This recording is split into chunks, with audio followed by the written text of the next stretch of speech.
Da Capital FM e internautas que acompanham o Preto no Branco pelo blog do Antero.com.br e pelo Facebook do blog do Antero, facebook.com/blog do Antero. Ontem nós tivemos a Operação Descarrilho, onde a Polícia Federal e o Ministério Público impediram o atual governo de cometer a mesma bobagem que já havia cometido, ou melhor, bobagem não, um crime semelhante ao que já havia cometido o governo de Silval Barbosa. Quando da retomada das negociações para que este atual consórcio do VLT prosseguisse com as obras, o deputado Wilson Santos havia dito anteriormente, na condição exclusivamente de deputado, até então ele não era o secretário das cidades, de que o consórcio VLT havia fraudado, surrupiado, afanado, roubado mais de 400 milhões de reais. E foi esse o parecer dele na CPI, que apurava os erros verificados nas obras da Copa do Mundo. Dessa CPI participou o deputado Oscar Bezerra. Depois que foi para a Secretaria das Cidades, ele, o Wilson Santos, liderou insistentemente, pressionando o governo para que cometesse o erro, liderou insistentemente para que fosse feito um acordo com esse consórcio VLT. O Ministério Público, em 3 oportunidades, reiterou o seguinte posicionamento: olha, não dá, tem pelo menos 200 e tantos milhões que não dá para concordar com esse acordo, tem também, além dos 200 e poucos milhões, 170 milhões que precisam ser analisados. Portanto, batia praticamente com o número denunciado pelo Wilson lá atrás. E que agora o Wilson queria fazer de conta que não existia nada disso. E que o Ministério Público também não ia abrir mão das ações por improbidade contra essas empresas e esses políticos envolvidos nas negociatas do VLT. O governo insistia e até buscava pressionar a opinião pública para que pressionasse o Ministério Público Federal e Estadual a fim de concordarem com a retomada das obras do VLT com esse consórcio, nas condições acordadas com o consórcio. O governo, que era para ser uma parte, e o consórcio, que era para ser outra parte, eles se uniram e passaram no documento a defender o mesmo posicionamento. Eles celebraram um acordo antes, que só não foi efetivado no Poder Judiciário porque o Ministério Público Federal colocou o pé na porta. E é evidente que colocou, porque já sabia dessas informações que aconteceram ontem. Aí pode o governo, pode o Wilson reclamar o seguinte: por que não avisaram? Não, por que não avisaram? Para não alertar os bandidos. Mas avisaram que estão insistindo para cometer os mesmos erros do governo passado. Perdemos tempo, ficamos aí mascando fumo, e o VLT continua sendo não se sabe o quê. Uma obra parada, de futuro incerto, quando desde o início do atual governo nós estamos falando aqui na capital. Desde o início desse assunto VLT nós estamos falando aqui que era hora de tirar essa empresa, de tirar esse consórcio, de rescindir unilateralmente esse contrato, que o governo tem poderes para isso e agora tem mais poderes ainda diante dessas conclusões do Poder Judiciário e do Ministério Público, e fazer uma PPP. Chega de ladroagem. tem que fazer uma PPP para terminar essa obra do VLT.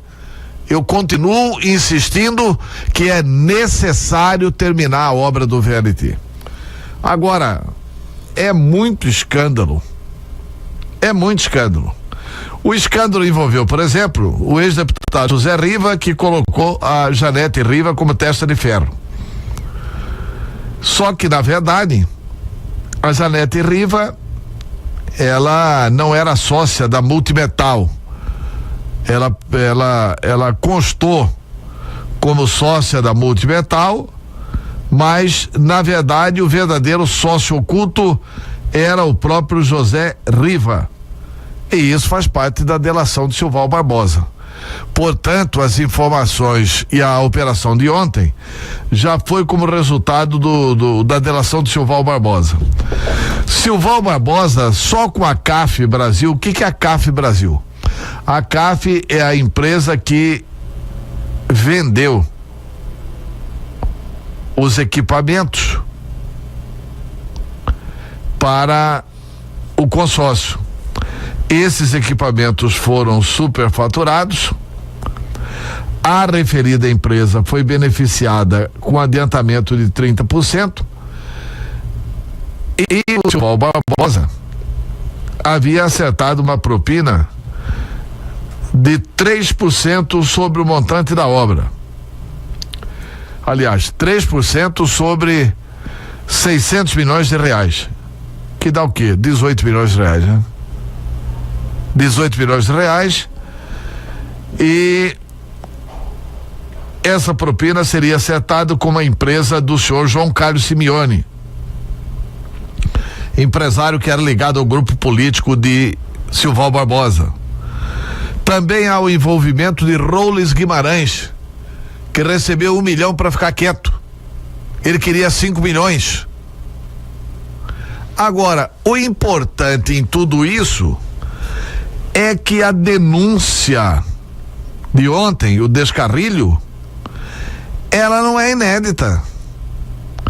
O importante de tudo isso é que essa denúncia foi feita pelo Éder Moraes há muito tempo atrás.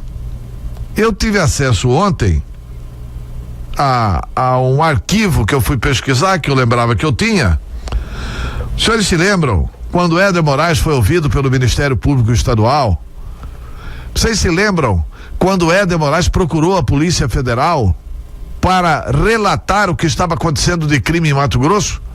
Eu vou alongar um pouco o comentário hoje, porque é importante mostrar isso, importante mostrar inclusive o seguinte, que o promotor público Marco Regnoldi, que foi muito criticado na época, ele estava agindo corretamente para apurar essa situação.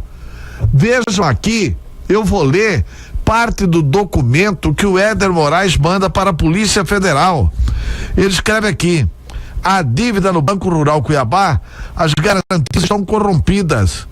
Ou seja, não existe acordo com o contrato original. Eles colocaram uma área de terras do Pantanal para garantir a dívida de mais ou menos 35 milhões de reais. Só que a fazenda está superfaturada. Ela vale no máximo 4 milhões. Aí ele cita aqui a questão do BIC Banco. Ele cita informações de que na Espanha está depositado 15 milhões de euros de propina do VLT. Eles estão de todas as formas tentando internalizar este recurso. Foi operação com lastro nisso. Enfim, estão fazendo engenharia financeira para juntar essa grana.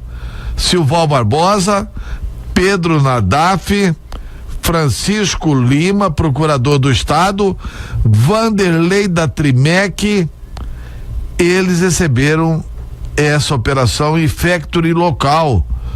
Tentaram essa operação com o senhor Valdir Piran. O Valdir Piran não aceitou, aí eles fizeram com o Ricardo Lovis Neves. Tudo que o Éder Moraes falou aqui, eu quero ver a data, eu não estou localizando a data aqui, nos documentos antigos. Essa data foi 8 de janeiro de 2014. 8 de janeiro de 2014. Portanto, antes da eleição do Pedro Táxi. Portanto, este depoimento está de posse da Polícia Federal desde antes da eleição governador. Está de posse do Ministério Público Federal desde antes da eleição do governador. Eu estou restabelecendo essa verdade e quero chamar inclusive a atenção do ouvinte da capital, que lá por 10 horas, 11 horas da manhã, eu vou publicar todo este documento no blog do Antero, até como forma de fazer justiça ao Ministério Público de Mato Grosso, como forma de fazer justiça ao GAECO, como forma de fazer justiça ao procurador Marco Regnoldi, porque vocês se lembram que exatamente por causa disso foi determinada busca e apreensão no GAECO, foi determinada uma investigação no GAECO, porque estas informações eram tidas como se fossem buscando proteger o senhor Éder Moraes. Nada como um dia depois do outro. A Operação Descarrilho mostra claramente o seguinte: que a sociedade vai ficar devendo mais essa ao Ministério Público. Apesar do Ministério Público ter agido com atraso, o Ministério Público Federal ter agido com atraso, a sociedade vai ficar devendo mais esta para o Ministério Público. O Wilson Santos vai ficar devendo mais esta para o Ministério Público. O governador Pedro Táxi vai ficar devendo esta ao Ministério Público, porque, como disse o deputado Oscar Bezerra, o governador foi abençoado, porque não chegou a celebrar o acordo com esse consórcio como insistiu o governo por meio de suas instituições, principalmente por meio da Secretaria das Cidades. Ficou comprovado. A sujeira não foi encaminhada para debaixo dos trilhos. Parabéns, Ministério Público Federal.